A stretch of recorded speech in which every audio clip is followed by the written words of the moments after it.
What is going on, good people? Man, it is probably one of the hottest days of the year here in Maryland. My cool season lawn is looking pretty good back there. No complaints over here, but with it being so hot, this is the perfect time for us to talk about warm season renovation because the timing is now for you to be doing warm season renovations on those lawns. If you're trying to switch from a cool season lawn to a warm season, or if you want to go with a particular type of warm season grass, now is the time. So let's jump into this video and talk about the things you should be doing right now for that warm season renovation. The first thing is going to be timing. Right now is the time for you to be doing those warm season renovations in late May all the way through June, all the way through July, and then August and late September are also going to be critical growth months for those renovations and the success of them filling in. So if we look at the growth curve between a warm season and a cool season lawn, they're complete opposites. So now is the time to be doing those renovations versus our cool season lawns, where we know the best time to do those renovations are actually in the fall. We're starting to get into those cooler temperatures, but we still have those warm soil temps, which cool season lawns love the cooler temperatures. A couple of key factors of why now is the timing to do a warm season renovation. We have longer days of that full sunlight, which is one of the critical things that warm season lawns actually need. And the next thing is going to be those nighttime temps above 70, which are not favorable for our cool season lawns. The warm season lawns actually thrive on those. In addition to that, the warmer temps, hence why it's called a warm season grass type.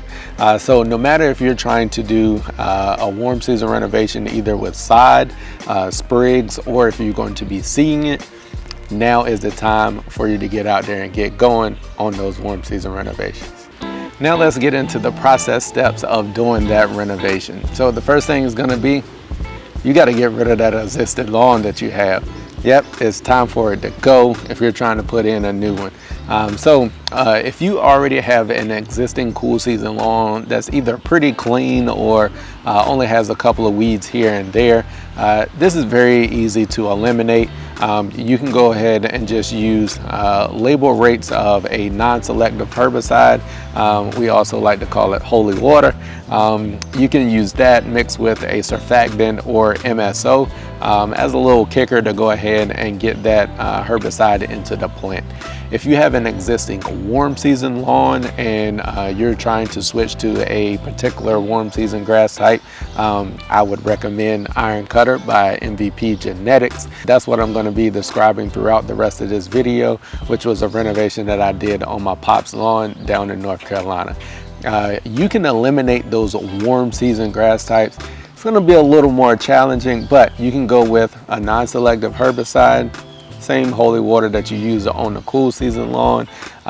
Mix that with some triclopyr and some fusilade with some MSO mixed in there. That'll be a pretty good combination for you to go ahead and start eliminating that warm season grass type that you already have. No matter if you're eliminating a warm season or a cool season grass type, this is going to take multiple applications. So I recommend at least 2 of these applications of the herbicide, normally about 10 to 14 days apart, depending on what the conditions are. And then I would also recommend that after that 3rd day of the application being made, that you go in and make sure that you're starting to water, keeping some moisture into the soil. The reason for that is we want any weed seeds or anything that are in there to go ahead and germinate. So on that next round of herbicide, we can go ahead and kill those also. In addition to that, we want the existing weeds and lawn that's there to continue to take up and process that herbicide through the plant. That way it gets full elimination throughout this process. So when it comes to making these applications, you can use a backpack sprayer depending on what size your lawn is, or you can use a pull behind sprayer, which is what we use on my Pop's lawn. This renovation was 20,000 square feet. So I did walk the first application with the backpack sprayer, but the next application, we went down with the pull behind. So you can do that in either one of those pieces of equipment, making sure that you get the proper application down, covering the amount of square footage that you've got in your lawn. Once you've made those applications and everything is nice and crispy, it's time to get all of that debris off of the lawn. So what you want to do is you want to go in and scalp this as low as possible, either using your bagger or coming back and sweeping up all of that debris if you've got a pull behind sweeper. Again, throughout this process, we didn't have a lot of fancy equipment or big equipment to use, but we were able to get the job done just with a couple of simple tools that my dad already had. So the thing is here, we want to start eliminating that existing lawn so we can get ready to start prepping the soil, so we can get ready to put down our either sprigs or side, which we're going to want a pretty clean slate for us to do that.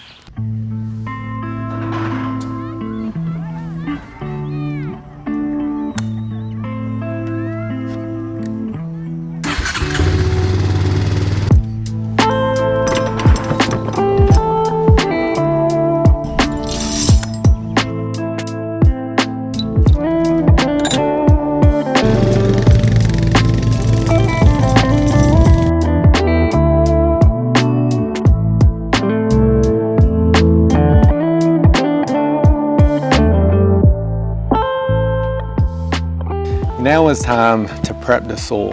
This is probably the most critical part of the renovation process, is making sure that you have a well-prepped area either for your side, sprigs, or seed. So when it comes to prepping the soil, you want to get this slate as clean as possible, especially if you're going down with sprigs. One of the things that we did identify is that the areas where we had a lot of exposed bare ground, the sprigs were able to establish and take root in those areas much quicker than the areas where we might have had a little bit more debris that was left on the soil surface. So make sure you're getting that slate clean. I'm not saying that you have to rototill it or anything like that. For our full ground prep process, it took us a little bit to figure this out, but I think we got it down and it turned out pretty good. So we started it with aeration.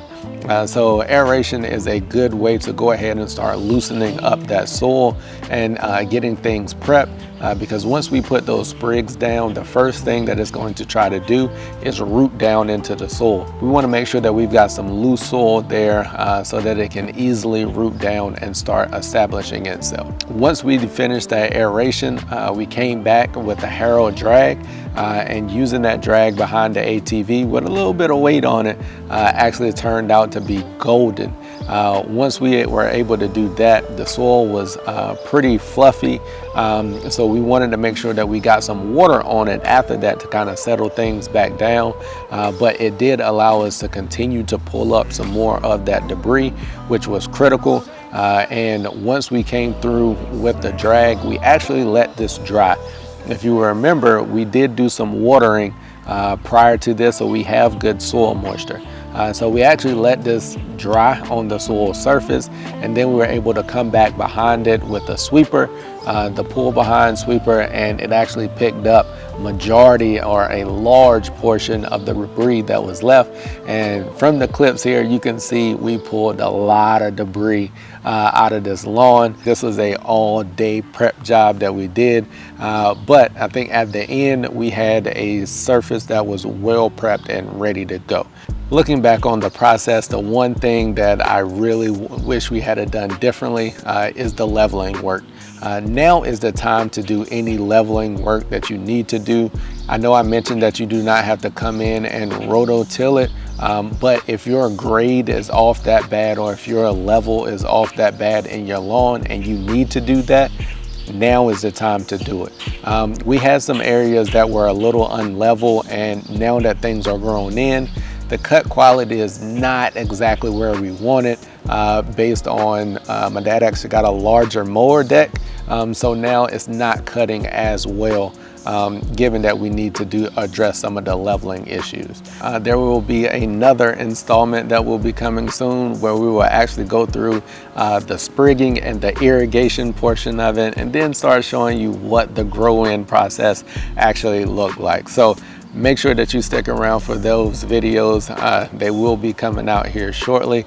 And again, we didn't have a lot of fancy equipment to go do this renovation. So I will say it can be done, especially if you're doing a home lawn, maybe 4,000 square foot or something smaller, even less than 10,000 square foot. It is possible. You can do it.